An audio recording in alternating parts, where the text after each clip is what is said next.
La cérémonie des Molières hier soir sur France 2, présentée par Alex Vizorek, qui a d'ailleurs du talent, qui était drôle. Moi, je l'ai regardé, donc je peux en parler parce que je l'ai regardé. 1 300 000 personnes, je crois, l'ont vu. C'est le rendez-vous qui récompense chaque année les personnalités du monde du théâtre public et privé. Et toujours les mêmes attaques, c'est vrai, les mêmes cibles. CNews, Rachida Dati, Donald Trump, Charles Lalonde.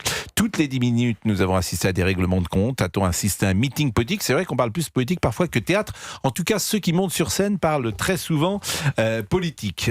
Je peux vous faire écouter, parce que ce matin, on était donc avec Fabrice, mais également avec Laurent Tessier. Laurent qui a fait sa chronique ce matin sur ce thème-là, et vous nous avez fait écouter 2 ou 3 séquences qui sont révélatrices. Exactement, parce que j'ai regardé la cérémonie qui avait lieu de 21h à minuit. C'était long. Et vous vous levez à 4h du matin, vous avez peu dormi. 4h20, voilà. Mais j'ai fait une petite sieste pour vous. Il faut, parce qu'il faut être en forme. Alors écoutez Alex Vizorek quand il s'adresse à la ministre de la Culture, Catherine Pégard. On vous connaît pas encore hyper bien, vous êtes, je dirais, plutôt discrète. Notez qu'être plus discrète que votre prédécesseur, ça tient pas de l'exploit non plus, mais... Je vous charrie, profitons de Madame Pégard, vraiment, parce qu'à votre place, l'an prochain, peut-être, il y aura Michel Onfray, il y aura Jean Roucas, il y aura Maria Carolina de Bourbon des Deux Siciles, tout est possible. Bon. C'est drôle, ça mérite d'être drôle. Qu'est-ce que vous voulez? C'est pas ce qu'il y a de pire dans la cérémonie. C'est plutôt bien écrit, c'est plutôt bien dit. Là-dessus, il y a pas grand-chose à dire. Alors après, ce qui est ennuyeux, c'est quand les cibles deviennent toujours les mêmes. Et effectivement, on a parlé de CNews. Nomination aussi pour Le Chant des Lions, une pièce nécessaire qui raconte l'histoire qui a abouti à la création du Chant des Partisans par Joseph Kessel et Maurice Druon, une pièce d'actualité puisque à la question « Ami, entends-tu le vol noir des corbeaux sur nos plaines ?» la réponse est « Oui » sur CNews. Et... Bon, ça fait rire une salle qui est déjà acquise. Alors, non mais là, ça vous choque pas plus que ça. Là, en gros, il dit qu'on est des collabos ou des nazis, quoi. C'est toujours pareil. Rien ne me choque, moi, au fond. Bon, rien ne me choque. C'est pas de l'humour, là. C'est pas du tout de l'humour, là. C'est pas fait pour faire rire seulement. Il y a des choses qui me choquent plus exactement. Il y a des choses qui me choquent plus exactement. Mais je vais pas monter sur scène. Je pense que c'est contre-productif ce qu'ils font. Pour ça me scandalise. Moi, ça me scandalise parce que si on veut parler des collabos et des résistants, si on prend comme grille de lecture l'islamisme, ça va être très intéressant de voir les collabos et les résistants. Ça va être très intéressant de ceux qui se lavent les mains, de pseudo-humoristes qui expliquent que la place de la femme est auprès de son père à la demeure, qui met en avant la charia, qui dit qu'il va monter une chaîne YouTube pro-polygamie. Alors tout ça, évidemment, on va nous répondre que c'est de l'humour, que son allégeance à la République a des limites. Ah, ça a rien, bien sûr. Mais c'est pas la même chose. Mais s'ils veulent prendre la grille de lecture résistant collabo, prenons-la, on va bien rigoler. D'ailleurs, puisqu'on parle de collabo, puisqu'on part sur ce registre-là, moi j'ai plutôt vu des collabos hier auprès de l'islamisme. J'ai vu ce monsieur qui tend une bouteille de vin à ce Merwan Belhazar qui lui rétorque « Non, mais mon allégeance à la République a des limites ». Merwan Belhazar, il me semble que vous aviez reçu Lara Fatimi une fois à son sujet. Maître Fatimi qui vous avait expliqué la mécanique bien huilée.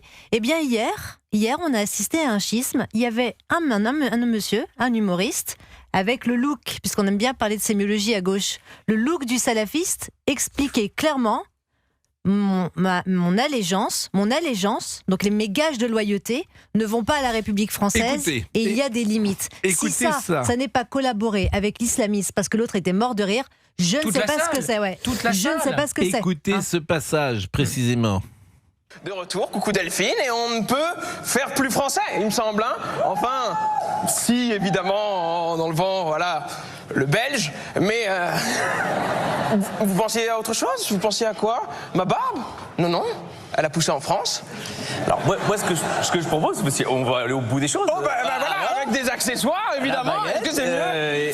Mon allégeance à la République a des limites, mais j'aimerais évidemment rapidement vous remercier de m'accueillir ici, c'est prestigieux, c'est chic, c'est un honneur de remettre un prix, surtout dans le contexte que Alex a rappelé. Il y a 1 an, la ministre de la Culture à l'époque, elle m'avait banni de France Télévisions pendant sa conquête de la mairie de Paris. Aujourd'hui, elle est plus ministre, elle n'est pas à la mairie, et moi je suis de retour sur France Télévisions, donc tout le monde est de retour à sa place, j'ai l'impression. Ce qui est tout à fait étonnant, c'est que Madame Pégard et Madame Ernotte n'ont pas bougé. Hein. Elles auraient pu bouger, ce qui a provoqué la colère. Il y a Guillaume Casbarian qui a réagi. Mon allégeance à la République a des limites, a-t-il dit. Dont acte, notre allégeance à payer des impôts pour diffuser de tels propos a des limites. Merci France TV de donner les meilleurs arguments pour couper vos dotations publiques. Et je rappelle que Guillaume Casbarian, ancien ministre, il est président du parti Liberté. Et du bloc central. Donc c'est pour montrer que ça a choqué jusque dans le bloc central. Bien sûr. Et j'aime bien. C'est pas très drôle en réalité. C'est tellement attendu et convenu. Oui, mais que ce soit drôle ou pas drôle, c'est là on n'est plus, c'est plus le sujet. En fait, c'est comme le Festival de Cannes, c'est comme les Césars. À chaque fois, il y a un message politique et on perd la dimension culturelle et artistique au profit d'une dimension politique. Moi, je suis même pas surprise, si vous voulez. Oui, mais là, c'est encore autre chose. C'est la même chose. Non, c'est un message anti-république. On est anti-France, en fait. C'est anti-France. Oui, ce que je veux dire par là, c'est qu'à chaque fois, maintenant, il y a un message politique qui est passé quand il y a une cérémonie. Oui, mais s'il y avait sur scène quelqu'un qui fasse l'apologie d'un régime totalitaire passé, et je ne vais pas forcément citer d'exemple, que pensez-vous qu'il y aurait comme réaction ce matin ? Même si c'était de l'humour. Tout le monde s'indignerait, évidemment. Voilà. À juste titre. Et s'il y a des gens avec qui on peut faire de l'humour, il y a des régimes avec qui on peut faire de l'humour, des régimes politiques, et il y a des régimes, je ne vous engage pas à faire de l'humour avec certains régimes qui ont été assez présents dans les années 30 du côté de l'Allemagne. Je ne vous engage pas à faire des plaisanteries avec ça. À juste titre, d'ailleurs. Oui, à juste titre. Encore aujourd'hui, la République islamique d'Iran, je ne crois pas qu'un humoriste iranien puisse parler comme ça. Donc, oui, il y a une intervention d'ailleurs pour défendre les femmes iraniennes qui était intéressante. Bon, voilà, donc je redemande à Alex Vizorek qui sont les corbeaux noirs sur nos plaines. Oui. Voilà. Bien sûr, vous lui demandez par texto ? Non, par là. Ah oui, pardon, je pensais que vous étiez... non mais c'est insupportable en fait. Il nous traite de collabo. Qui a collaboré hier soir avec le discours islamiste ? Exactement. Il est 16h43. En toute allégresse en plus. Qu'est-ce que c'est drôle. Oh là là. Mais c'est là, et ça se veut subversif, ça se veut transgressif. C'est l'entre-soi, ça c'est sûr. C'est hyper conformiste. C'est les rebelles. Mais il y a un glissement quand même. Il y a un glissement quand même. Un humoriste aujourd'hui qui refuse de faire allégeance avec la République, c'était du jamais vu. Oui, bien sûr. C'est la première fois qu'on entend ça. Surtout qu'il a été viré par une ministre de la Culture et remis... par on ne sait qui, avec donc visiblement ça n'a pas choqué la nouvelle ministre. Dati, non. Rachida Dati, elle avait le mérite de se battre contre les discours, effectivement. 16h44 avec Olivier Guénec, avec Sarah Salman, Sabrina Medjeber, Gauthier Lebret, Olivier Guénec. Bon, nous parlions du système de la culture. C'est délicat parce que d'abord moi je suis au théâtre quasiment tous les week-ends. Donc j'aime bien les comédiens, j'aime bien les pièces de théâtre, j'aime tout ça, il n'y a pas de souci. J'entends que c'est pas exactement un produit comme les autres, mais c'est un produit quand même, disons-le, ou c'est un domaine qui vit avec des subventions XXL. C'est-à-dire que le ministère de la Culture donne à hauteur de 800 millions d'euros par an au théâtre vivant. Première chose. Les intermittents du spectacle, c'est un système incroyablement privilégié. Incroyablement privilégié, c'est un fait. C'est-à-dire qu'on considère qu'un comédien ou un artiste n'est pas un plombier. C'est-à-dire que le comédien, pour avoir son chomage, il doit avoir 500 heures, je crois, par an. Comme un salarié. Voilà. Et le plombier, c'est pas ça du tout. Je dis plombier. Le plombier, il est à son compte, souvent. Non, mais vous m'avez compris. Ouais. Donc, c'est un système incroyablement dérogatoire. Donc, je souligne simplement que des gens qui avancent en permanence avec l'égalité et qui sont sur l'argent et de ça, bénéficient d'un système ultra privilégié. Et je faisais la comparaison avec le foot. Le foot, par exemple, vit sans subvention. Le foot vend ses droits du foot. Avant, c'était 1 milliard. Aujourd'hui, c'est 4 ou 500 millions. Ça génère tellement d'argent. Oui, voilà, c'est une industrie bien différente. Ça n'a rien à voir. Mais c'est quoi un système libéral ? Si, je veux dire, pardonnez-moi. Si vous financez pas le monde de la culture, enfin, il peut pas vivre. Vous le savez très bien. Ça veut dire que donc on finance quelque chose que les gens ne veulent pas. C'est ce que vous êtes en train de me dire. Il y a des gens qui le veulent quand même. Ça permet de faire vivre ce milieu et vous d'aller au théâtre, par exemple, le week-end. De faire vivre d'y aller. Mais pardonnez-moi, un système libéral, c'est un système d'économie. Où il y a l'offre et la demande qui... Mais qu'est-ce qu'on fait si on subventionne pas ? Alors on fait la même chose que les plombiers, si vous voulez. On va dire qu'il faut des plombiers, on va subventionner les plombiers. Alors moi je fais un peu de provocation volontairement. Moi je connais des intermittents du spectacle qui galèrent à trouver du travail et quand ils en trouvent, c'est un système qui leur permet de vivre parce que c'est pas toute l'année qu'ils peuvent travailler. S'ils galèrent, c'est peut-être qu'ils n'ont pas de talent pour être un artiste. C'est très précaire d'être intermittent du spectacle. C'est extrêmement précaire. Parce que c'est un milieu très exigeant. Exactement. Et qu'effectivement, il faut un peu de talent et que tout le monde n'en a pas, hélas. Mais si vous faisiez ça avec la logique du sport, c'est comme si tout le monde voulait être Mbappé. Moi, je veux bien qu'on sponsorise tout le monde, mais en fait, c'est des vrais choix de société. C'est des vrais choix de société. Laurent Lafitte a dit que pendant des années, il avait été intermittent du spectacle et sans ça, il n'aurait pas eu son César pour le film retraçant l'affaire Bettencourt. Je vous assure, je suis dans une position ambivalente. Il y a beaucoup d'actrices et d'acteurs qui ne travaillent pas. Mais s'ils travaillent pas... Nathalie Baye le disait, il y en a beaucoup qui ne travaillent pas. Mais s'ils ne travaillent pas, est-ce qu'on y peut quelque chose, en fait ? Mais non, mais tu peux traverser le désert. C'est comme s'il y a plein d'avocats qui ne travaillent pas, il y a plein de journalistes qui ne travaillent pas. Louis de Funès a été connu sur le tard, il a galéré pendant des années. Et est-ce qu'on tu peux traverser le désert et il a fait des chefs-d'œuvre. C'est pour ça que là, j'entends quand vous dites ils n'ont pas de talent, il faut pas tous. Laurent Lafitte a été intermittent du spectacle, Louis de Funès a connu des années de galère interminables. Tu peux percer tard et être un grand comédien, un grand acteur. Christophe Waltz qu'on a connu hyper tard, qui a traversé des années de galère en Allemagne. La question n'est pas là. Est-ce que c'est à vous de payer ça? Non, mais c'est une autre question. Ils travaillent pas parce qu'ils n'ont pas de talent. C'est plus compliqué que ça. Il n'y a pas de la place pour tout le monde. Je viens de vous prendre 3 exemples. Il n'y a pas de la place pour tout le monde. Qu'est-ce que vous voulez que je dise? Il y a le facteur chance, il y a les connaissances, il y a plein de choses. Il y a le facteur talent, je pense, pour le niveau artistique. Oui, mais c'est un mélange. Mais les rencontres, ça fait beaucoup. Tous les gens qui sont je veux dire, tu peux galérer pendant 10 ans, et Gauthier l'a dit, et puis percer, faire une très belle carrière. Donc pendant 10 ans, tu fais comment pour vivre si t'es pas subventionné? Mais j'entends, tu te débrouilles. Mais tu sais, Olivier, qu'est-ce que tu veux que je te dise? En fait, c'est ce qui se passait avant. Tu fais des jobs à droite, à gauche, et c'est ce que racontaient les anciens. Parfois, ils disaient, voilà, j'ai galéré pendant 10 ans, j'étais serveur, j'étais ceci. Certains le font, j'imagine. Certains le font, bien sûr. Mais je vous dis, je fais un peu de provocation parce qu'au fond, j'ai envie de défendre ce monde de la culture. J'ai envie de défendre. Profiter le week-end. Et puis, bien sûr, mais quand je vois les caricatures que je vois hier soir, c'est vrai que je suis agacé. Mais d'ailleurs, la cérémonie des Molières, elle est sans doute représentative de la majorité du monde de la culture. Combien de comédiens on connaît ne pensent pas comme ce qui s'est passé hier soir? Tiens, je ne vais pas citer de nom parce que j'ai surtout pas envie de les mettre dans la panade et en difficulté, mais j'en connais personnellement des comédiens qui ne pensent pas du tout comme ça, qui sont même de droite, et alors faut pas le dire, il faut se taire. Ce qu'on peut dire, pour aujourd'hui, c'est qu'on a voulu inviter quelqu'un pour ce sujet, pour cette discussion. Ils ont tous répondu qu'ils pouvaient pas, parce que sinon ça allait mettre à mal leur profession, leur carrière, et que plus personne. Alors Merwan Ben Lazar et Alex Vizorek hier, on va écouter un deuxième passage lorsqu'il parle de CNews, parce que ça les obsède, CNews. Écoutons. On va pas parler de remplacer des blancs par de la diversité. On a déjà assez énervé les fachos ici juste avec ma présence, j'imagine. Je vous cache pas qu'a priori, là, on est sur CNews demain. Non. Bon, donc ça fait quand même 2 fois qu'ils nous traitent de fachos. On peut trouver ça, on peut s'en accommoder, etc. Moi, je trouve ça insupportable. Mais c'est tout. Mais qu'est-ce que vous allez faire? Vous allez non, je me porte plainte. J'ai répondu sur le fond. Répondez. Non, mais je l'ai déjà fait. C'est-à-dire que s'il prend la grille de lecture résistant collabo, qui est le collabo et le résistant? Si on prend la grille de lecture du mal qui a le plus tué dans notre pays, au Bataclan, sur les terrasses, Samuel Paty, dont le film sortira d'ailleurs la semaine prochaine, qui est donc l'islamisme, qui ensuite devient le djihadisme dans ces cas-là. Qui sont les résistants et les collabos? Ça m'intéresse beaucoup. Bon, il y a eu un sketch de 3 minutes qui se moquait du rapporteur de la commission d'enquête parlementaire sur l'audiovisuel public, Charles Aloncle, avec sur les images le maître de cérémonie Alex Vizorek dans une salle pour une commission d'enquête fictive face à 2 acteurs jouant les rôles de Charles Aloncle et Jérémy Patrier des Tussards.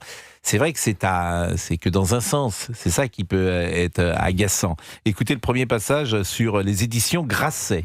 Ah non, monsieur le rapporteur, il faut cesser immédiatement ces insinuations. Je me contente de reprendre ce qui est écrit dans le rapport. Nous sommes encore en commission, le rapport est déjà sorti? Oui, il sort demain. Chez Grasset. Monsieur le rapporteur, faites voir. Bon, c'est pas particulièrement drôle, mais ça fait rire une salle qui était acquise. Le deuxième passage sur les Césars. Ça vous intéresse vraiment les Molières? C'est pas pour moi, c'est pour monsieur Bolloré, il veut racheter la cérémonie. Vous rigolez ou quoi? Alors là, laissez-moi vous dire que s'il rachète la cérémonie, il n'y aura plus personne du métier dans la salle. Ouais, comme un César. Alors ça, j'ai trouvé que c'était assez fin d'ailleurs. Moi aussi. Parce que c'était très réussi, parce que le cinéma français, il vit grâce à Canal. C'est ça la réalité. Et c'est ça le sens de cette petite sketch. Il dit il y aura personne. Bah oui, mais autrement ils vivent grâce à Canal+. Ouais. Alors c'est pas non plus des subventions Canal+, mais c'est des obligations par le cahier des charges. Mais ils sont bien contents de les avoir. C'est des obligations par le cahier des charges. C'est que tu es obligé Canal+ de financer à hauteur de je ne sais combien le cinéma français. Parce qu'autrement, dans un pur marché de loi et de l'offre et de la demande, je peux vous dire que le monde de la culture, vous le divisez par 10. Parce que je crois qu'il y a 200 films qui sortent par an. Vous dire du cinéma, ouais. Oui. De moi-même de la culture. D'accord, okay. Si tu prends la rentabilité, parce qu'effectivement... il y en a très peu des films qui sont rentables après la salle. Je crois qu'il y en a 5 par an. Mais très peu. L'année dernière, c'était une catastrophe, on en a déjà parlé. Donc, on a le droit d'en parler. Et on a le droit d'en parler, c'est tout. Et comme on parle avec des gens parfois sur la culture, qui sont aussi intransigeants que cela... c'est... Parce que des films qui sont rentables et qui n'ont pas de subvention, il n'y en a que très peu, c'est ça ? Oui. Il n'y a aucun film qui n'a pas de subvention. Non, mais je veux dire qui serait rentable sans subvention. Ils ont c'est pas des subventions, d'abord, c'est des cahiers des charges, c'est des financements. Alors, il y a des subventions parfois, CNC, CNC, ils passent tous au CNC. Voilà. Alors, et il y a des régions. Les régions, etc. Est-ce que la région Pays de la Loire doit subventionner un film ? Il y a des critères, il faut que ce soit tourné sur place, Moi, je pense etc. que l'argent public, en fait, l'argent public mérite un vrai audit. Et c'est ça la conclusion. Non mais sur les régions, vous savez comment ça se passe, Sarah. Les subventions pour les associations, les subventions pour le cinéma, les subventions. Mais c'est autre chose, c'est l'argent public, bon sang. Non mais attendez, les associations. C'est l'argent qui ne va pas aux investissements. Les associations, il n'y a pas de retombées. Sur les régions pour les films, quand il y a une région qui donne de l'argent à un film, le film doit se tourner sur place, ils louent des chambres d'hôtel sur place, du tournage, ils vont manger sur place, ils font vivre l'économie locale. C'est vraiment rentable pour la région. Ils trouvent un intérêt, oui, clairement. C'est possible. On va le dire comme ça. C'est plus que possible. On va le dire comme ça. Et après, si effectivement on ne faisait sortir au cinéma que les films rentables dès la salle, effectivement, si on devait se contenter de 5 films par an, ça serait quand même un peu triste. Il y en a si peu. Donc là, on est quand même dans une belle période pour le cinéma, y compris le cinéma français qui cartonne en ce début d'année, contrairement à l'année dernière. Il y a des années avec. Comment on faisait avant ? Vous savez comment on faisait avant ? C'était très très simple. Vous aviez des producteurs qui produisaient 10 ou 15 films par an. Qui prenaient des risques énormes.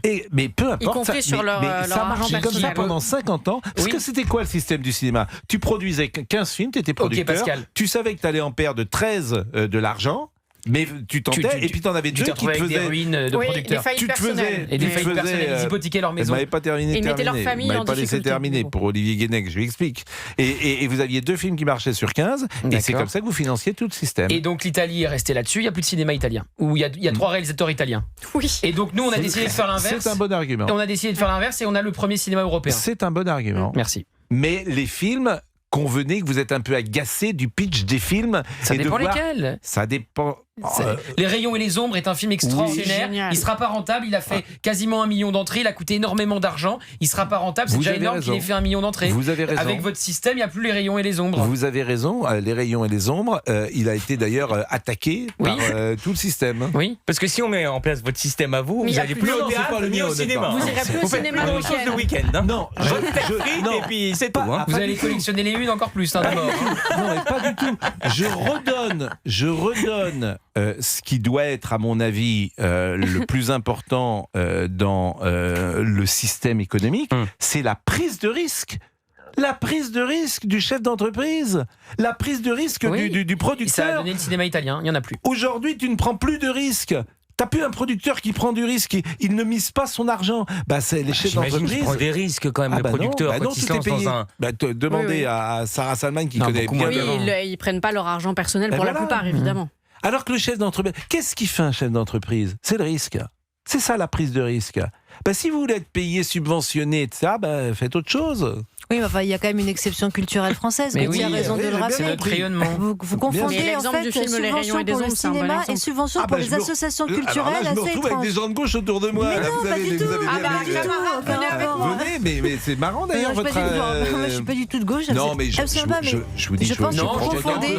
Vous avez vexé Gauthier en disant non. C'est pas un argument de gauche.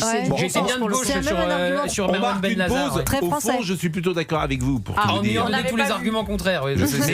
C'est jeu de la discussion. Mais Canal+, c'est formidable ce que fait Canal. Bien sûr. Mais il y aurait beaucoup. Donc voilà, il faut soutenir Canal. J'aimerais bien avoir un abonnement si possible. 7h59. Restez avec nous, Philippe Risoli. On va vous interroger parce que vous avez le droit de parler. Non, mais je vous écoute avec attention. À tout de suite, 16h59.